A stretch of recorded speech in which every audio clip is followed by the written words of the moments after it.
दक्षिण भारताच्या कर्नाटकमधील एक ऐतिहासिक आणि सांस्कृतिक वैभवानं नटलेलं कर्नाटकची सांस्कृतिक राजधानी, राजेशाही, परंपरा आणि निसर्ग यांचा संगम म्हणजे म्हैसूर.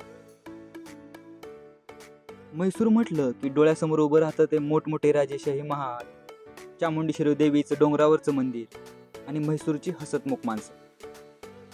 निसर्ग सौंदर्य लाभलेलं सुंदर असं म्हैसूर आपल्याला प्रेमात पाडतं. नमस्कार मित्रांनो, welcome back to in transit. असेच नवीन ट्रॅव्हल व्हिडिओ घेऊन येत आहे, तर आपल्या चॅनलला सबस्क्राईब करायला अजिबात विसरू नका. जुन्या काळातले महाल आहेत, निसर्गही पाहायला मिळतोय, तर बाबा जायचं कसं, तिथे राहायचं कुठे, तिथे जाण्याचा बेस्ट टाइम कोणता आणि अजून तिथं आपण काय काय पाहू शकतो, तर सर्व काही सांगणार आहे. व्हिडिओ शेवटपर्यंत नक्की पहा. म्हैसूरला जाण्याचा सगळ्यात बेस्ट टाइम आहे तो ऑक्टोबर ते मार्च. हिवाळा असतो, त्यामुळे मस्त थंडगार वातावरण असतं, त्यामुळे बाहेर सगळ्या ठिकाणी आपण व्यवस्थित फिरू शकतो. म्हैसूरला उन्हाळ्यात जर आपण गेलो तर जास्त कडाक्याचं ऊन असतं, त्यामुळे फिरणं आपल्याला असह्य होऊन जाईल. पावसाळ्यातही आपण म्हैसूरला जाण्याचा प्लॅन बनवू शकतो. मस्त हिरवागार निसर्ग आपल्याला पाहायला मिळतो, पण जर जास्तच हेवी पाऊस असेल तर आपल्याला बाहेर पडणंही मुश्किल होईल. त्यामुळे शक्यतो हिवाळ्यात म्हैसूरला जाण्याचा प्लॅन बनवा. तर पुढचा प्रश्न की म्हैसूरला जायचं कसं.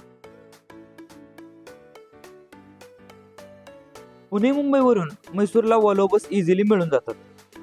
त्यासाठी मेक माय ट्रिप किंवा रेड बस त्यावरून आपण बुकिंग करू शकतो. मुंबई ते म्हैसूर साधारण 1000 किलोमीटरच्या आसपास अंतर आहे, तर त्यासाठी आपल्याला 20 तासांचा प्रवास करावा लागतो. पुण्यावरून हे अंतर कमी येतं, तर पुण्यावरून म्हैसूरला 17 तासांमध्ये आपण पोहोचतो.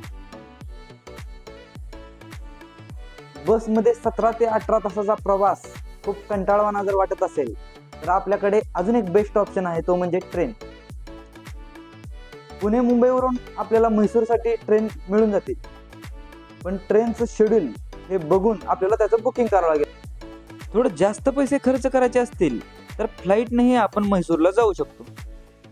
म्हैसूरला जवळचं एअरपोर्ट आहे बेंगळुरू एअरपोर्ट. पुण्यावरून आणि मुंबईवरून आपल्याला डायरेक्ट फ्लाईट बेंगळुरूसाठी भेटून जाईल. तिथून कॅब किंवा बसने आपण म्हैसूरला पोहोचू शकतो. म्हैसूरमध्ये राहण्यासाठी खूप सारे हॉटेल्स आहेत, तरी 1500 ते 3000च्या रेंजमध्ये जे हॉटेल अगदी स्वच्छ, टापटीप आणि राहण्यासाठी उत्तम आहेत, जे म्हैसूरच्या सेंट्रलला येतात, ते काही सांगतोय. त्यातलं पहिलं हॉटेल आहे जिथं आम्ही राहिलो होतो, ते म्हणजे हॉटेल हेरिटेज इन, जे म्हैसूर पॅलेसच्या अगदी जवळ आहे. दुसरं हॉटेल आहे हॉटेल जाडे गार्डन, तेही म्हैसूर पॅलेसच्या 5 मिनिटाच्या अंतरावर आहे. तिसरं हॉटेल आहे मूनलाईट रेसिडेन्सी, जे म्हैसूर बस स्थानकापासून अगदी जवळ आहे. सर्व हॉटेलचे ॲड्रेस आणि कॉन्टॅक्ट नंबर डिस्क्रिप्शन मध्ये देत आहे, चेकआउट करू शकता. म्हैसूर मधलं प्रमुख आकर्षण म्हणजे म्हैसूर पॅलेस. अगोदरच्या काळातले राजे महाराजे या पॅलेसमध्ये राहून गेले. महालाचं बांधकाम हे इंडो सर्सिनिकल स्टाईल मध्ये आहे, ज्यात हिंदू, मुस्लिम, गौतिक आणि राजस्थानी शैलीचा संगम आपल्याला पाहायला मिळतो. महालामध्ये मोठमोठ्या पेंटिंग्स, झुंबर, राजेशाही वस्तू, मुकुट, दागिने, शाही शस्त्रास्त्रे आहेत. म्हैसूर पॅलेस रात्रीच्या वेळेस रोषणाईने नटलेलं असतं. येथील लाईट शो हा बघण्यासारखा असतो. म्हैसूर पॅलेस सारखंच अजून एक सुंदर असा पॅलेस म्हैसूर मध्येच आपण पाहू शकतो, तो म्हणजे ललिता महाल पॅलेस. हा पॅलेस आता आपल्याला एका हेरिटेज हॉटेलच्या रूपात पाहायला मिळतो. राजे लोकांचे पाहुणे आल्यानंतर या महालामध्ये त्यांची सोय केली जायची. म्हैसूरमध्ये पॅलेस सोबतच लेक आणि झू पण बघण्यासारखी आहे. म्हैसूरच्या झू मध्ये आपल्याला वाघ, सिंहांसोबतच झेब्रा, जिराफ, हिप्पोपोटॅमस हे प्राणी पण पाहायला मिळतात.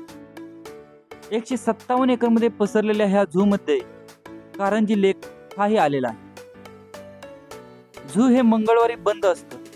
बाकी दिवशी सकाळी 8:30 ते संध्याकाळी 5:30 पर्यंत आपण झूला व्हिजिट देऊ शकतो. झूच्या मागच्याच साईडला कारंजी लेक आहे. पक्षी निरीक्षणासाठी आणि निसर्गाच्या सानिध्यात एन्जॉय करण्यासाठी मस्त अशी ही जागा आहे. लेकमध्ये आपण बोट राईडही करू शकतो. म्हैसूरमध्येच पहिलं सँड म्युझियम आहे. वाळूपासून बनवलेली ही स्ट्रक्चर डोळ्यांनी पाहताना खरंच आश्चर्य वाटतं. खूप नाजूक अशा डिझाईन वाळूमध्ये बनवलेल्या आहेत. सँड म्युझियम बरोबरच म्हैसूरमध्ये रेल्वेचंही एक म्युझियम आहे. अतिशय सुंदर असं रेल्वे स्टेशन, जुन्या राजेशाही ट्रेन्सचे डब्बे, जुन्या काळातील रेल्वे इंजिन्स आपल्याला इथे पाहायला मिळतात. त्याबरोबरच टॉय ट्रेनची सफर पण आपण एन्जॉय करू शकतो. म्हैसूरमध्ये सेंट फिनॉमेनोस कॅथेड्रल नावाचं एक चर्च आहे. न्यू गॉथिक शैलीत बांधलेलं हे चर्च आशियामध्ये सगळ्यात मोठ्या चर्चमध्ये त्याची गणना होते. अतिशय अद्भुत बांधकाम आणि अध्यात्म यांचा मिलाप येथे पाहायला मिळतो. चर्चचं टायमिंग सकाळी 5 ते संध्याकाळी 6 वाजेपर्यंत आहे. त्यावेळेस आपण तिथे जाऊ शकतो. संध्याकाळी सनसेटला आपण जायचं ते चामुंडेश्वरीच्या डोंगरावर. मस्त मंदिरात जाऊन दर्शन घेऊन आपण सनसेट तिथून पाहू शकतो. तिथूनच म्हैसूर शहराचा व्ह्यू अतिशय सुंदर असा दिसतो. तर मित्रांनो, हा म्हैसूरचा व्लॉग आपल्याला कसा वाटला नक्की कमेंट करून सांगा.